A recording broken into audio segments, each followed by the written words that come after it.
어떻게 베트남 잘 다녀오셨나요? 화상 입고 왔습니다. 아유, 이 화상. 정말. 내 그 말만은 안 할 거라고 생각했습니다.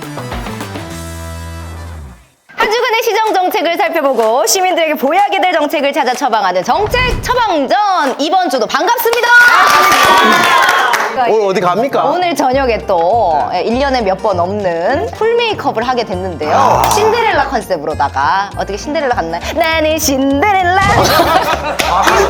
신데렐라 아닌데. 화상. 감사합니다. 네, 벌써 이제 9월 중순이잖아요. 네. 9월 중순인데 불구하고 아직도 여름을 떠나지 못하고 진짜 예전하고 비하면은 너무 덥다 소리를 계속하고 있는 것 같아요. 너무너무 더워요. 그쵸? 이게 지금 우리가 지금 녹화하고 있는 이 날에도 지금 밖에 사온도는 35도가 넘는데 오늘 울산 기온이 33도였어요. 9월이면 항상 그 상투적인 멘트 있잖아요. 자, 이제 여름의 끝자락입니다. 근데 끝이 너무 길어지고 근데 있어요. 우리가 3주째 맨날 여름이 끝자락이라고 얘기하고 있는 거예요. 그러니까요. 끝이 나지 않습니다. 근데 정말 기후 행동은 더 이상 우리가 미룰 수 없는 이 현재적 과제일 것 같은데요. 그래서 오늘은요, 기후 변화에 대처하는 울산에 대해서 한번 이야기를 나눠보겠습니다. 그렇습니다. 뭐 울산뿐만 아니라 인류가 이 기후와 어떤 생각해 보면 정말 생명과 연결되어 있는 어떤 직관적인 그런 상황인데 네. 가뭄이나 홍수 같은 경우가 너무 심했습니다. 그래서 이거는 돈으로 해결될 수 있는 문제가 아니고 심지어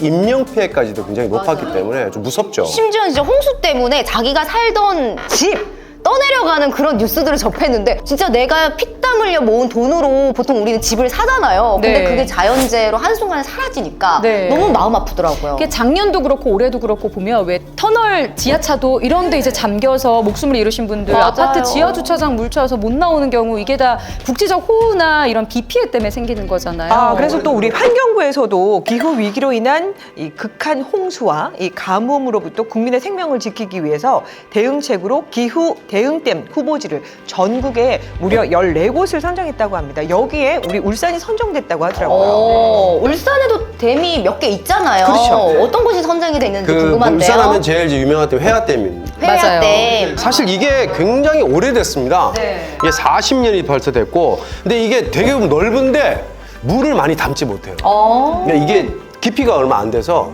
많이 담지 못해서 항상 좀 넘치는 걸 우리가 피할 수가 없었던 거예요. 맞아요. 이 환경부가 기후 대응댐 후보지로 회화강을 이렇게 꼽았는데 여기가 이렇게 집중호우 때 울산의 홍수 피해를 근본적으로 차단하기 위한 그런 곳이라고 합니다. 근데 울산에 있는 거의 모든 댐들이 수문이 없다고 들었는데 네, 없어요.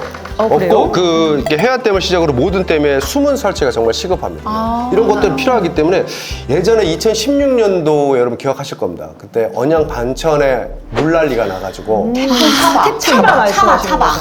아마 울산 사람이라면 태풍 차바를 잊을 수 없을 것 같아요. 그 당시에 진짜 태화강도 거의 범람하고 도로 침수되고 진짜 난장판이었어요. 제 기억에는 이 태풍이 가을 태풍이었던 것 네. 같아요. 항상 가을 태풍이 좀 위험했었는데 제가 그 태풍 차바 피해 모금 방송 이런 것도 했었거든요. 그 정도로 피해가 심각했는데 그때 일단 비가 내린 양을 보면 시간당 125mm의 집중호우가 쏟아졌었고요. 이재민이 2,700명이 넘게 나오고 그 재산 피해 같은 경우는 규모가 740여억 원. 와. 맞아요. 두 번 다시는 이러한 피해가 없어야 될 것 같은데요. 그래서 울산시는요, 홍수 예방과 함께 댐 안전성 확보, 그리고 사연댐 수위 조절과 함께 신규 산업단지 조성 등에 따른 생활, 공업용수 부족 문제 해결을 위해서 이 회화댐 수문 설치를 통한 이 리모델링 사업을 지난해 10월에 이렇게 환경부에 신청을 했고요. 올해 7월입니다. 회화댐이 이 환경부 기후 대응댐 후보지로 선정이 된 거죠. 그러면 이제 하천 상류에 있는 댐이 이제 비가 오면 그걸 받아줄 수 있어야 되는데 이때까지는 회화강 댐에 수문이 없다 보니까 그런 역할을 할 수가 없었잖아요. 그렇죠, 그렇죠. 이제 수문이 설치가 되면 재난 대응은 확실하게 되지 않을까 기대를 해봐도 좋을 것 같네요. 제가 울산에서 태어났고 여기서 이제 제작진이나 저 포함해서 제일 오래 살았잖아요. 네. 지금 살고 있는 사람을 얘기하면 회화댐은 솔직히 좀 남다르긴 합니다. 그래요? 그러니까 이게 우리나라 그 울산의 그 유일한 자체 댐으로 시민들의 무려 55%의 식수를 책임지는 댐이고, 아무튼 이번에 선정이 되면서 해야댐의 또 안정성 그리고 또 깨끗한 수돗물 공급이 좀 계속 원활하게 이루어졌으면 좋겠어요. 왜냐하면 수문이 필요한 게 네. 물은 고이면 썩거든요. 아. 물을 계속 바꿔줘야 돼요. 맞아. 나가면 또 차고. 그렇죠. 그러니까 이렇게 수분을 돼요. 빼주면 새로운 물이 들어오지 않겠습니까? 네, 네. 물이 이제 산에서 계속 내리니까. 그럼 이제 물이 깨끗해지고 우리가 그만큼 수돗물도 깨끗해지는. 네. 아, 그러면 수문이 설치가 되면 이제 수돗물을 조금 더 깨끗하게 제공할 수 있다는 게 이제 보장이 되는 긍정적인 효과인 거죠. 네. 그렇습니다. 그러니까 지금 우리 생활용수는 해야댐 물을 사용하고 또 공업용수는 낙동강 물을 받아서 만약에 이 해야댐이 오염된 경우에는 사실 생활용수 공급이 좀 불가능해지지 않습니까? 그래서 수돗물을 만들 수가 없는 건데 울산시와 한국수자원공사에서는 이러한 비상 상황을 대비해서 해야댐 울산 공업용수 간 비상 연계 관로를 설치 공사를 한다고 해요. 네. 네, 이게 설치가 되면은요, 낙동강 원수를 회야 정수장으로 직접 이렇게 공급을 받게 되고요. 회야댐 원수를 온산 정수장으로 이렇게 또 공급을 할 수 있어서 수자원 이용 효율을 극대화할 수 있다고 합니다. 네, 뿐만 아니라 정수장에 대해서는 5년마다 정수장 기술 진단을 실시하고요. 각 공정별로 상호 기능 검토와 또 효율적인 운영 관리 방안, 또 수량 및 수질 관리, 그리고 시설 개선과 개량 계획 등을 수립해서 맑은 물 공급에 최선을 다하고 있다고 합니다. 아직은 울산이 이제 후보지로 선정이 된 건데 이게 잘 선정이 돼서 보다 안전한 울산이 됐으면 좋겠습니다. 그러니까 이게 수문 설치를 한다는 게 사실 비용이 많이 듭니다. 왜냐하면 이게 그냥 일반 댐은 그냥 땅만 파서 이렇게 물을 넣으면 되지만 수문은 옆에 공사를 포목공사 다 해야 되고 만드는 것 자체가 비용이 많이 드는데, 만약에 이게 선정이 되면 우리 회야댐은 100년 빈도 홍수에도 끄떡없게 설계가 되는 만큼 차밭대와 같은 그런 피해는 아마 없지 않을까라는 생각을 해요. 맞아요. 뭐든 척척척 알아서 하는 우리 울산 아니겠습니까? 뭔가 그 예전에 영화 키다리 아저씨? 네. 그런 거 보셨어요? 키다리 아저씨. 저는 개인적으로 키 큰 애들 별로 안 좋아합니다. 그런 거 같아서 여쭤봤어요. 네, 이렇게 또 홍수 피해 방지와 함께 깨끗한 수돗물 공급을 위해서 이렇게 반드시 필요한 회야댐 수문 설치 사업이니까요. 꼭 되기를 우리 시민 모두가 응원을 해보겠습니다. 자, 오늘은 이상기후로 인한 가뭄과 홍수 등 대규모 자연재해를 예방하기 위한 울산의 첫 걸음이 될 또 회야댐 수문 설치에 대해서 이야기를 나눠봤습니다. 다들 어떠셨는지 한 줄 평 적어볼게요. 하나, 둘, 셋! 짠. 저는 기후 위기로부터 이제 안전한 울산 지켜주세요라고 용 하지 마, 간단하게 용. 썼습니다. 아. 용. 영영영. 안 먹었자, 용! 지켜주세요. 고민하다가 오늘 진짜 할 말 없으셨나 할 말이 보다. 너무 없더라고요. 깨끗한 수돗물. 깨끗한 수돗물. 네, 이렇게 또. 야, 이게 내가 제일 좀 기발하지 않냐? 뭐라고 적었어요? 이번 수문은 꼭 성사되길. 울산 HD 골키퍼 조현우. 왜?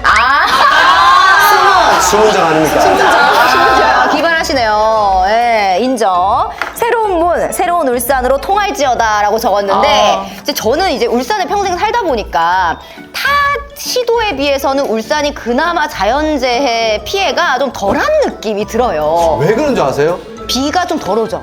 영남 알프스가 정말 아, 지켜주는 거예요? 대단히 많이 우리를 지켜줍니다. 눈도 안 오고. 눈도 안 옵니다. 맞아요. 왜냐하면 또 얘기해야 되나? 눈 나오는 건 좀 여러분 별로야. 어쨌든 울산의 물이 잘 흘러갔으면 좋겠습니다. 예. 자, 울산 시정 소식을 퀴즈로 풀어보는 자.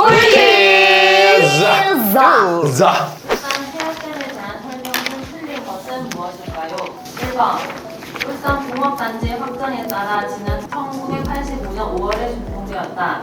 2번 공업용수와 인근 지역 주민의 생활용수 공급을 감당한다. 3번 해야댐 주 유입수인 해야강의 상류 지역은 웅상이고 하류 지역은 울주군 웅촌면이다. 4번 해야댐의 댐 형식은 중심 호호형 석계댐이다. 틀린 거요? 다 틀린 거 같지, 난? 다 이렇게 맞는 것 같죠? 난 왜 다 틀린 거 같지? 찍어야겠다. 하나, 둘, 셋. 정답은 1번. 40년 아래였구나, 아까. 그래서 물어. 85 적어놓고 계산하고 있었네. 문정이 빠지고. 어차피 Yes. 나 이번에 커피를 내가 샀기 때문에 두을만 해. 아니, 갑자기 이렇게 빠지신다고요? 했어요. 나는 문제 풀기 싫어. 세상에 문제 푸는 게 제일 싫어. 왜 재밌지 않아요? 재밌는데. 재밌는데? 해, 빨리 풀어요. 네. 댐의 주요 기능에 대한 설명 중 틀린 것은 1번 홍수 예방과 통제 기능, 2번 생태계 파괴를 차단, 3번 지역 발전과 관광 산업 지원, 4번 수자원의 안정화. 자, 하나, 둘, 셋. 답은 2번. 역시 제가 살게요. 네. 댐은 생태계 파괴를 시키는 주범이에요. 댐을 설치하면 주변에. 그치. 당연하지. 댐은 그래서 댐을 건설할 땐 굉장히 신중하고 환경협회 이런 애들하고 아이고 또 교류가 돼야 돼. 맞추셨다. 또 큰 소리 내신다. 우리 쌍배님. 이것들이 진짜 어려워요. 이거. 다음 주에도 정책에 대한 거침없는 의견을 전달 드릴 것을 약속드리면서 보약이 될 정책을 찾아 처방하는 정책! 처방전형